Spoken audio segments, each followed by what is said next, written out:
Hi hello and video பார்க்குற எல்லாருக்கும் வணக்கம். ஸோ நம்ம இன்னைக்கு பார்க்க போகிற வீடியோ எதை பற்றினா லெஜெண்டரியோட மான்ஸ்டர் வர்ஸ்லேயே top most powerful alpha titans தான் பார்த்தீங்கன்னா கிடோராவும் காட்ஜிலாவும். இந்த ரெண்டு டைட்டன்ஸோட பவர்ஸ் அண்ட் ஃபிசிக்கல் கேப்பபிலிட்டிஸ் எல்லாமே மற்ற சில டைட்டன்ஸோட கம்பேர் பண்ணும்போது ரொம்பவே மேசிவாக இருக்கும். அண்ட் இந்த ரெண்டு டைட்டன்ஸ்க்கும் இடையில பேட்டிலுங்கிறது இதுக்கு முன்னாடியே நடந்திருக்கு. அதை நம்ம காட்ஜிலா கிங் ஆஃப் மான்ஸ்டர் மூவிலே பார்த்துருப்போம். லைக் மூவியோட ஸ்டார்டிங்ல பேஸ் லெவல் காட்ஜிலாவுக்கும் கிடோராவுக்கும் ஃபைட் நடந்திருக்கும். அந்த ஒரு ஃபைட்ல காட்ஜிலாவால கிடோராவுக்கு எந்த ஒரு பாதிப்பையுமே ஏற்படுத்த முடியாது. பட் கிடோரா வந்து காட்ஜிலாவை டோட்டலா போட்டு புரட்டி எடுத்துரும். அதுக்கப்புறமா ஹியூமன்ஸ் வந்து ஒரு அட்டாமிக் பிளாஸ்ட் ஏற்படுத்தி திரும்பவும் காட்ஜிலாவை ரீசார்ஜ் பண்ணுவாங்க. சோ திரும்பவும் காட்ஜிலா பழையபடி கிடோரா கூட போய் ஃபைட் பண்ணும். பட் ஃபர்ஸ்ட் ரவுண்டை விட இந்த ஒரு செகண்ட் ரவுண்ட்ல கிடோரா வந்து காட்ஜிலாவை ஒரேடியா சாவடி அடிச்சிரும். சோ சாக போற சிச்சுவேஷன்ல இருக்கிற காட்ஜிலாவுக்கு மாத்ரா தான் உயிரை சாக்ரிஃபைஸ் பண்ணி தன்னோட ஃபுல் பவரையும் காட்ஜிலாவுக்கு கொடுக்கும். இந்த முறை காட்ஜிலா தன்னோட பழைய ஃபார்ம்ல இல்லாம டோட்டலா வேற ஒரு ஃபார்ம்ல ஃபயர் காட்ஜிலாவா வரும். அண்ட் இந்த ஒரு ஃபார்ம்ல இருக்கும்போது கிடோராவால காட்ஜிலாவை எதிர்த்து ஒண்ணுமே பண்ண முடியாது. பட் ஃபயர் காட்ஜிலா ஒட்டுமொத்தமா கிடோராவை எரிச்சு சாம்பலாக்கிரும். சோ பேஸ் லெவல் காட்ஜிலாவால கிடோராவை டிஃபீட் பண்ண முடியாது. பட் ஃபயர் காட்ஜிலா ஃபார்ம்ல இருக்கும்போது இதால டோட்டலா கிடோராவை அழிச்சிட முடியும். ஆனாலுமே இந்த ஒரு ஃபயர் காட்ஜிலா ஃபார்ம்ங்கிறது காட்ஜிலாவுக்கு டெம்பரவரியா தான் இருக்கும். ஏன்னா ஃபயர் காட்ஜிலா ஃபார்ம்ல இருக்கும்போது இதோட உடம்புல இருக்கிற ரேடியேஷன் அளவை நார்மல் காட்ஜிலாவால தாக்கு பிடிக்கவே முடியாது. பட் அதையும் மீறி காட்ஜிலா தாக்கு பிடிச்சதுக்கு காரணமே மோத்ரா தன்னோட ஃபுல் பவர்ஸையும் காட்ஜிலாவுக்கு தியாகம் பண்ணதுனால மட்டும்தான் காட்ஜிலாவால இந்த ஒரு ஃபயர் காட்ஜிலா ஃபார்மை யூஸ் பண்ணவே முடிஞ்சது. சோ தன்னோட உடம்புல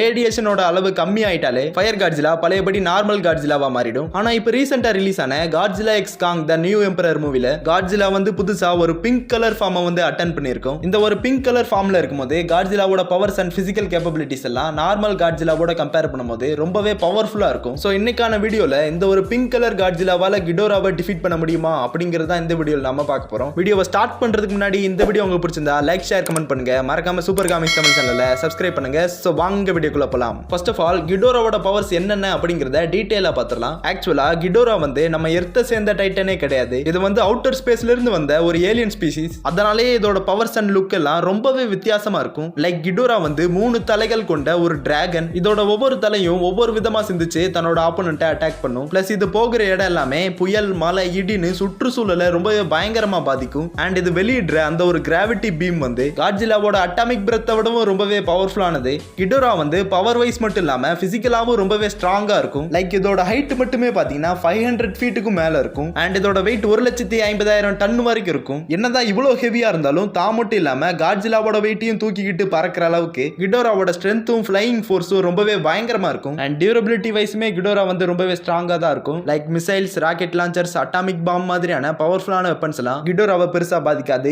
ஈவன் காட்ஜிலாவோட அட்டாமிக் பிரத்தை கூட கிடோராவால தாக்கு பிடிக்க முடியும். அதையும் மீறி தான் உடம்புல ஏதாவது காயம் ஏற்பட்டாலும் சரி, இல்ல கை கால் தலையவே இழந்தாலும் கிடோரா கிட்ட அதை ரீஜெனரேட் பண்ணிக்கிற அளவுக்கு ஹீலிங் ஃபேக்டர் இருக்கு. பிளஸ் இதால மத்த டைட்டன்ஸோட உடம்புல இருந்து ரேடியேஷனை அப்சர்வ் பண்ணிக்கவும் முடியும். சோ கிடோராவை பத்தி பார்த்தாச்சு. அடுத்ததா பிங்க் காட்ஜிலாவோட பவர்ஸ் பத்தி பார்க்கலாம். ஆக்சுவலா பேஸ் காட்ஜிலா வந்து பாத்தீங்கன்னா 360 ஃபீட் ஹைட்டும் 1,00,000 டன்னுக்கு மேல வெயிட்டும் இருக்கும். பட் இந்த எவால்வான பிங்க் காட்ஜிலாவோட ஹைட் வந்து பாத்தீங்கன்னா மேக்ஸிமம் 400 ஃபீட் வரைக்கும் இருக்கும். அண்ட் இதோட வெயிட் 1,40,000 டன்னுக்கும் மேல இருக்குன்னு சொல்லியிருக்காங்க. பேஸ் லெவல் காட்ஜிலா வந்து நிலத்துல சண்டை போடும் போது ஒரு செவுரு மாதிரி நின்று ஸ்லோவா தான் ஃபைட் பண்ணும். பட் இந்த பிங்க் காட்ஜிலா வந்து ரொம்பவே ஆக்ரோபேட்டிக்கா இருக்கும். கிட்டத்தட்ட காங்குக்கே டஃப் கொடுக்கிற அளவுக்கு பயங்கர ஃபாஸ்டா மூவ் பண்ணும். பிளஸ் இதோட கைகள் ரொம்பவே பெருசா இருக்கிறதுனால அதை யூஸ் பண்ணி இதால ரொம்பவே ஃபோர்ஸா அட்டாக் பண்ண முடியும். அண்ட் பேஸ் காட்ஜிலாவோட அட்டாமிக் பிரத்தே பூமியில இருந்து ஹாலோ எர்த்துக்கு ஒரு டனலே கிரியேட் பண்ற அளவுக்கு பவர்ஃபுல்லா இருக்கும். ஆனா இந்த பிங்க் காட்ஜிலாவோட அட்டாமிக் பிரத் வந்து பேஸ் காட்ஜிலாவோட அட்டாமிக் பிரத்தை விட 3 மடங்கு பவர்ஃபுல்லா இருக்கும். பிளஸ் இதோட ஸ்டாமினா, டியூரபிலிட்டி இதெல்லாமே பேஸ் காட்ஜிலாவோட கம்பேர் பண்ணும்போது கொஞ்சம் அப்பர் லெவல்ல இருக்கும்.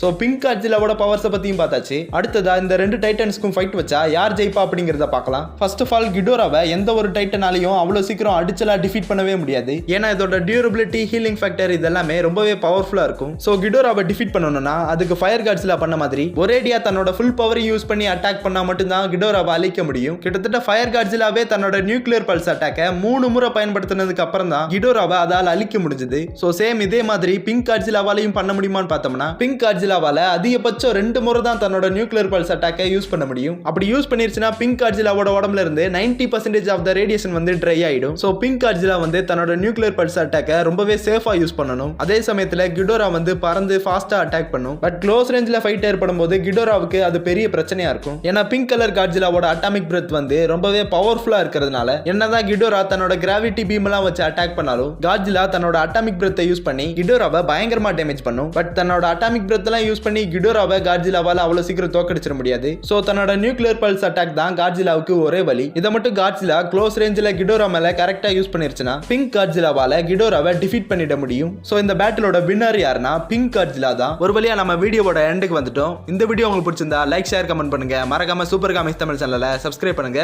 சோ வீடியோ ஃபுல்லா பார்த்த அனைவருக்கும் தேங்க்ஸ் ஃபார் வாட்சிங்.